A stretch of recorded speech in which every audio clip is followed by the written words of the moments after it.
MCR-TV, notre partenaire média.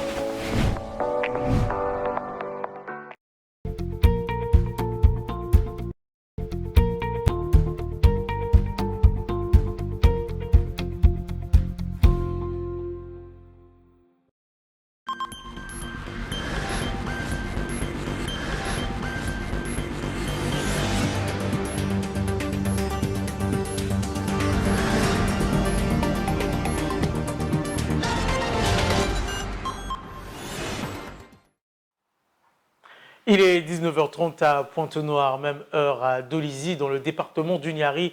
Madame, Monsieur, bonsoir et bienvenue dans cette session d'information sur MCR TV. À la une de l'actualité, la situation épidémiologique de Mpox dresse de nouveaux cas suspects au Congo. Un bilan clarifié par le ministère de la Santé et de la Population.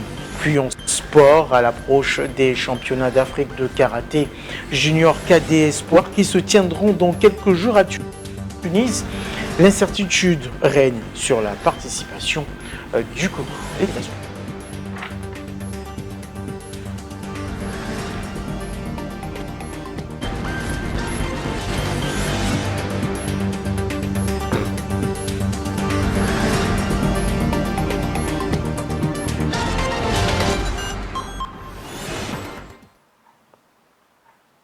Une fois de plus, bonsoir. Ouvrons donc ce journal par cette actualité en santé publique.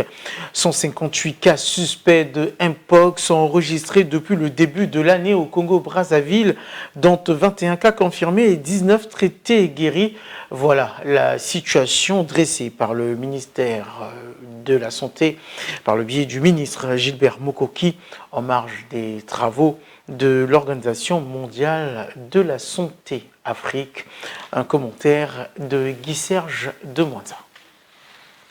La République du Congo est de la trempe des pays indexés dans lesquels sévit la maladie du Mpox, avec 158 cas suspects enregistrés depuis le début de l'année, 21 cas confirmés et 19 traités et guéris. Lors d'une conférence de presse tenue par les organisateurs du Forum régional sur la santé, le ministre de la Santé Gilbert Mokoki a dressé la situation de la pandémie le 24 août 2024. En rappel, le Mpox ou variole du singe a des caractéristiques et des symptômes qui nous ont été présentés par le docteur Bandou, interviewé par Amélia Baker. Si on appelle variole du singe, c'est parce qu'on a découvert cette maladie chez les singes. La maladie se transmet de beaucoup de façons, surtout d'abord par la salive. Contamination directe, côte à côte, toucher les objets souillés, aller toucher les aminaux infectés. Elle commence d'abord par la fièvre. La fièvre associée avec les céphalées, donc les maux de tête, les douleurs au niveau du dos, au niveau musculaire, la fatigue et des adénopathies, gonflement des ganglions. Après apparaissent une éruption, c'est-à-dire les boutons, qui sont des vésicules comme lors de la varicelle. Et ces vésicules vont se transformer en pustules. Donc au début c'est l'eau claire, après il y a du pus dans ce bouton, après ça se transforme en croûte. Les complications sont nombreuses.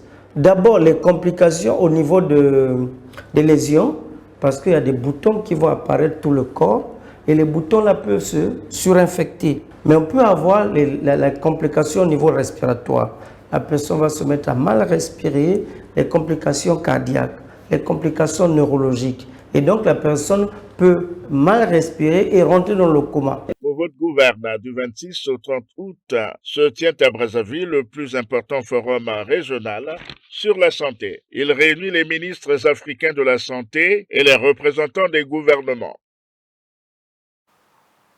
Faisons donc tous attention tout en respectant les mesures d'hygiène sanitaire. Toujours en santé publique, les cas de malnutrition chez les enfants de moins de 5 ans sont observés dans les centres hospitaliers du pays. Un constat avéré dans les CCI de la ville de Pointe-Noire, comme le témoigne ce reportage que je vous emmène à suivre. Selon des données datant de 2021, plus de 8 enfants sur 100 au Congo souffrent de malnutrition aiguë, dont presque 3 atteints de la forme la plus sévère.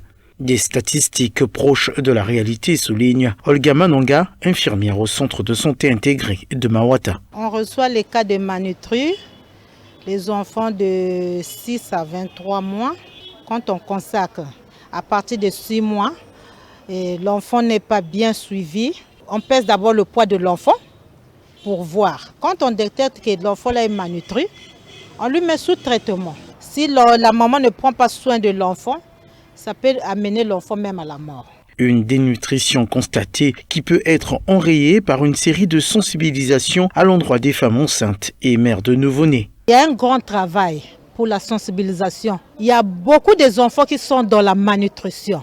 Donc ça cherche vraiment la sensibilisation. Signalons qu'il existe un cadre stratégique de lutte contre la malnutrition au Congo, horizon 2025. Autre chose à présent, organisée en faveur des enfants des agents du port autonome de Pointe-Noire, les activités du centre des vacances et des loisirs Civalo en sigle se sont clos le week-end dernier. Retour à cette activité avec Jérémy Bakoua. Les 80 enfants inscrits au centre de vacances et de loisirs Civalo 2024, notamment les stars et les adolescents, ont visité le port autonome de Pointe-Noire. J'ai pu remarquer que le port autonome de Pointe-Noire est l'un des plus grands domaines qui permet de faire entrer, en tout cas, beaucoup d'économies au niveau de notre pays. Surtout quand on compte les transits et ainsi de suite. Il y a beaucoup de marchandises. Mais c'était une bonne visite. Ces activités se sont poursuivies au siège social du port autonome de Pointe-Noire par un après-midi récréatif devant les invités et les parents. Les enfants, eux, ont remercié le directeur général du port autonome de Pointe-Noire avant quelques moments de danse, de slam, de chant d'ensemble et la présentation de tableaux de peinture réalisés lors des ateliers. J'espère et je crois, et connaissant les longs de cœur de Monsieur le directeur général du port autonome de Pointe-Noire, l'activité de Civalo ne va pas s'arrêter cette année. Une fois de plus, Monsieur Ndala, ainsi que vos encadreurs, recevez les remerciements de la direction générale du port autonome de Pointe-Noire. Le Civalo arrive à son terme. Bientôt, c'est le retour à l'école. Le retour vers le cahier s'approche. Il est temps que vous repreniez avec les livres. Question de mettre votre cerveau en condition parce que la rentrée scolaire s'approche. Des diplômes ont été décernés aux architectes de cette 8e édition, dont celui d'excellence attribué au directeur général du port autonome de Pointe-Noire, suivi de la remise de l'attestation et un kit scolaire à chaque participant. Après la visite des produits réalisés en atelier, le délégué général de l'association Initiative Soleil et Animation, Faustin Dalla, s'est dit satisfait du travail réalisé cette année. C'est un atterrissage en douceur. Et quand on pense que on a affaire à des pilotes expérimentés. Et vous avez vu que les passagers sont arrivés à bon port, les enfants sont là, les parents sont là, ils sont tous contents. Nous en sommes à la 8e édition du Civalo. C'est pas une mince affaire. Et sincèrement, pour nous, c'est un bonheur. En fait, c'est quand on arrive à ce moment de partage là avec les parents, qu'on se rend compte que l'activité s'est bien tenue, que les promesses ont été tenues. On a pu expérimenter, on va dire, les capacités des enfants et puis être là ensemble avec eux. Notons que cette 8e édition du Civalo s'est tenue sous le thème « Découverte, atelier et loisirs ». Et l'actualité en rappel, ce dimanche 25 août 2024 s'est tenue la 5e édition de remise des prix de Ponton Awards en présence du conseil économique du préfet du département de Pointe-Noire et du conseil socio-culturel du maire de la ville, Guy-Serge Demoinza. Dans le registre des allocutions,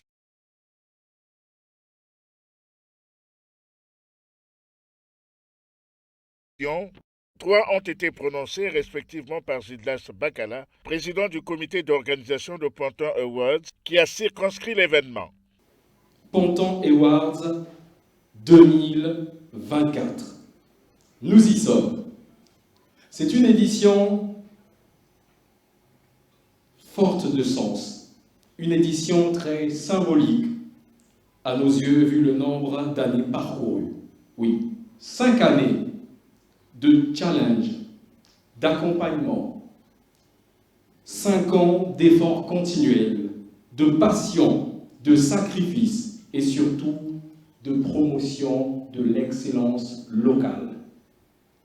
Intervenante à son tour, au nom de Madame le maire de la ville, érudit Philippe Mbumba Madiela a reconnu la pertinence de cette institution qui promeut les mérites des Pontonegras. Le chapitre des allocutions a été clos par Célestin Jonas Appelé qui, au nom du préfet, a lancé les rites de la remise des trophées Ponton Awards 2024. L'heure n'est plus au discours puisque il y a une conférence qui a été déjà tenue par le promoteur le 18 août, ce que j'ai lu dans la presse. Donc les discours ont déjà été faits. Nous allons passer plutôt aux actions, c'est-à-dire à la remise des trophées de reconnaissance pour ceux qui auront bien travaillé. Ceci étant dit, au nom de M. Alexandre Honoré Paca, préfet du département de Pointe-Noire, empêché, je déclare ouverte l'édition de la 5e édition consacrée à la remise des Ponton Awards. Je vous remercie. Sur l'ensemble des nominés, selon les catégories retenues, le jury présidé par Maître Philippe Bantissa, depuis 3 éditions, a produit les résultats suivants. Catégorie Excellence Sport, lauréat Dossar Lucilaou. Catégorie Engagement Jeunesse, lauréat Viali Art, Culture et Environnement. Modèle artistique, lauréat Kouta Flaveric Beau Trésor. Et catégorie Excellence Entrepreneuriat, lauréate Clamarelle Myriam Mbaloula. Précisons que tous ont reçu des trophées Ponton Awards 2024, y compris une attestation de participation, puis de multiples cadeaux offerts par les partenaires sous forme de bons. Hors catégorie, un prix spécial a été remis à Urban Sport, partenaire de l'année par le président du comité d'organisation de Ponton Awards, Gildas Bakala. On notera aussi que tous ces prix ont été certifiés Prescom Media. Et puis, quelques lauréats de cette 5e édition de Ponton Awards n'ont pas manqué d'apprécier cet événement du mérite pontonégrin. Des propos recueillis par Guy-Serge de Mointa. Je suis très content ce soir.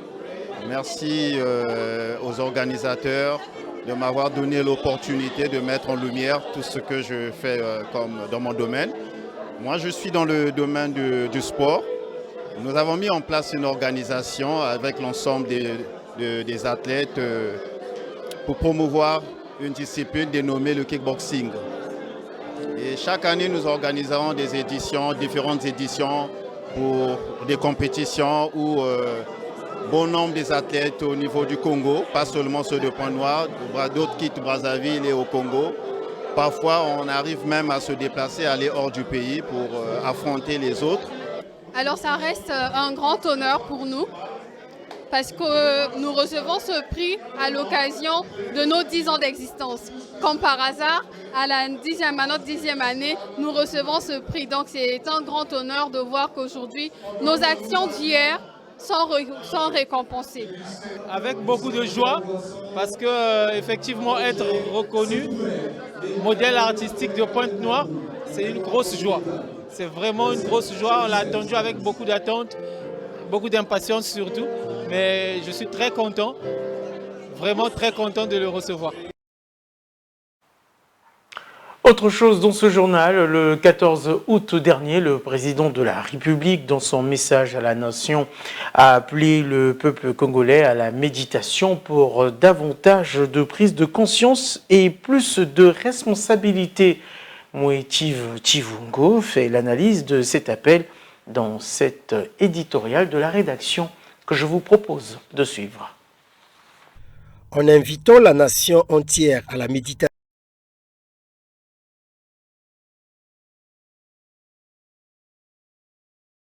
dans l'unité, le travail et le progrès, le président de la République demande en effet aux politiques, aux ecclésiastiques et aux forces vives, là-dedans, les aînés, la classe de ceux qui ont fait carrière quel que soit le domaine, et les jeunes, la classe de ceux appelés à prendre la relève, de s'arrêter un moment pour approfondir la réflexion relative au bien-être de la mère patrie pour davantage de prise de conscience et plus de responsabilité.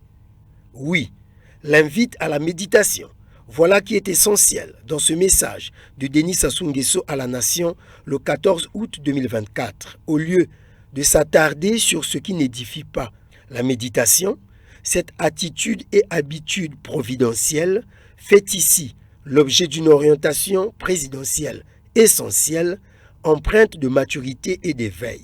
Méditer. Méditer sur le Congo d'à présent et de la suite des temps, et non pas, comme de coutume, continuer à s'apitoyer sur des actes déjà posés en bien ou en mal. Sinon, depuis qu'on s'y apitoie, cet apitoiement a développé en quoi le pays, dont les fils et filles souffrent 64 ans aujourd'hui, des politiques publiques qui n'ont pas été et ne sont pas certainement mises en œuvre avec bonne conscience et sens de responsabilité par nos politiques tous azimuts. Il est certain que là où les gouvernants n'ont conscience que de leurs privilèges politiques en reléguant au second plan leurs devoirs étatiques, et là où les populations ne se préoccupent que de jouir de leurs droits légitimes, reléguant tout aussi au second plan leurs devoirs citoyens, quel serait le résultat si ce ne sont l'inconscience et l'irresponsabilité qui semblent nous caractériser tous, à tous les niveaux, du sommet à la base. Méditons justement pour repenser le Congo que l'on va léguer à la relève. Un Congo avec une prise de conscience hautement patriotique et un sens de responsabilité élevé pour que vive notre devise unité, travail, progrès. L'actualité à l'étranger, notamment au Mali, l'armée tue une vingtaine de terroristes. Au Gabon, 30 jeunes arrêtés à Port-Gentil pour vandalisme. En Ouganda, 21e arrestation lors d'une marche contre un projet pétrolier. Enfin, en Libye, l'Est ferme les sites pétroliers en réponse à Tripoli. Suivez. L'armée malienne a affirmé ce lundi avoir visé des cibles terroristes et tué une vingtaine d'individus armés lors d'une opération dimanche dans le nord du Mali, à Tinzouaten. C'est dans cette localité que les séparatistes et les djihadistes ont affirmé avoir tué des dizaines de membres du groupe paramilitaire russe Wagner et des soldats maliens en juillet dernier. Au Gabon, les autorités ont annoncé ce week-end avoir interpellé une trentaine de jeunes à Port-Gentil, dont des mineurs, après des actes de violence dans plusieurs quartiers de la capitale économique. Ces jeunes sont accusés d'avoir vandalisé des commerces et agressé des passants, selon le ministère gabonais de l'Intérieur. En Ouganda, 21 personnes ont été arrêtées ce lundi alors qu'elles marchaient notamment en direction du Parlement et de l'ambassade de Chine pour y remettre une pétition contre un méga projet pétrolier de Total Energies. Le projet, qui comprend le forage de 419 puits, menace le fragile écosystème de la région et des populations qui y vivent selon des ONG. Les autorités de l'Est de la Libye ont annoncé ce lundi la fermeture de tous les gisements et terminaux pétroliers ainsi que l'arrêt des exportations jusqu'à nouvel ordre. C'est une riposte à une prise de contrôle de la Banque centrale de Libye par le gouvernement rival de Tripoli. Enfin, sport, alors que les championnats d'Afrique de karaté junior cadet espoir démarrent à partir du 2 septembre en Tunisie, la délégation congolaise reste encore sceptique sur sa participation, raison l'attente presque inespérée de la mise en route par le ministère des Sports. Suivez. La préparation affûtée par les Diables Rouges karaté junior et cadet en vue des championnats d'Afrique prévus du 2 au 8 septembre en Tunisie n'attend plus que la prise en charge du ministère des Sports. Une prise en charge sollicitée à une semaine de la compétition par le président de la Fédération congolaise de karaté et arts martiaux affinitaires. Nous avons affaire au pouvoir public. C'est l'État congolais. L'État ne va pas se dédire. Ils ont pris l'engagement d'accompagner la Fédération congolaise dans cette entreprise. Nous, je crois qu'ils sont assez juridiques avec nous. Et puis, voilà. Écoutez, la compétition, pour y prendre part, il faut être physiquement présent. Alors, lorsque physiquement vous n'êtes pas là, évidemment, il n'y a pas de compétition pour vous. Et il n'y a pas d'autre répercussion que de constater notre absence à la compétition. Une probable absence de la compétition qui aura certainement des conséquences. l'État congolais va prendre des amendes sur lui. Et c'est ce qui va se passer. Hein. Vous savez comment, au plan international, lorsque vous prenez l'engagement d'aller à une compétition et que vous n'y partez pas, généralement, l'organisation taxe des frais pour cela. Pour la première fois, au cours de l'Olympiade, nous avons manqué 2 ans successifs à des compétitions internationales et cela a coûté énormément, non pas seulement en termes d'amende financière, mais en termes de perte sur le ranking. Le ranking, c'est quoi? C'est le classement que les athlètes congolais ont gagné au plan international. Signalons que le Congo avait déjà manqué des championnats d'Afrique 2023 par manque de moyens financiers. Et c'est par ici que nous mettons un point final à cette session d'information de 19h30 sur MCR TV. Merci à tous de l'avoir suivi. Quant à moi, je vous donne rendez-vous demain à la même heure.